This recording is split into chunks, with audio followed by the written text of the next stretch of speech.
آپ نے بھی اگر امام حسین کی محبت میں آج بزم حسین سجایا ہے، آج اس زمین پر امام حسین کے نام پر آپ آ کر کے بیٹھے ہیں، تو آپ یقین رکھیں حضرت امام حسین کی ذات سے، آپ یقین رکھیں نواز رسول کی ذات سے۔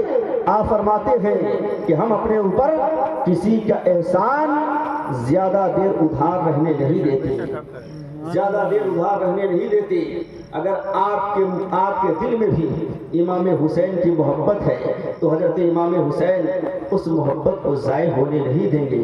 ایک بات عرض کروں کہ حضرت امام حسین جب آپ شہادت کا دلہا بنے، آپ شہید ہوئے، تو آپ نے کبھی غور کیا کہ امام حسین کربلا میں ہی کیوں، کربلا میں ہی کیوں، میرے امام مکہ میں کیوں نہیں،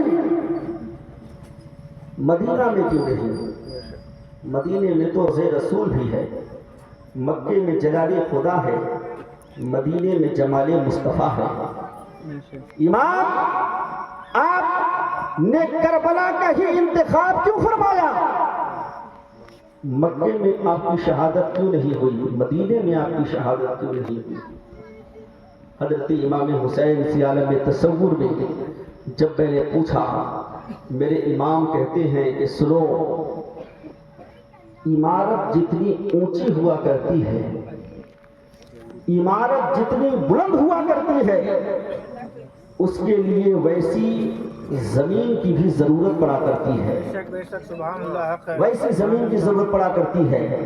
آپ دیکھیں گے اگر اونچے اونچے محلات، اگر اونچی اونچی عمارت اگر بنانی ہو تو پہلے زمین کا لوڈ چیک کرنا پڑتا ہے، انجینئر زمین کا لوڈ چیک کرتا ہے اور اس کے بعد اسے فائنل کرتا ہے کہ اس زمین میں اتنے منزل تک عمارت بن سکتی ہے۔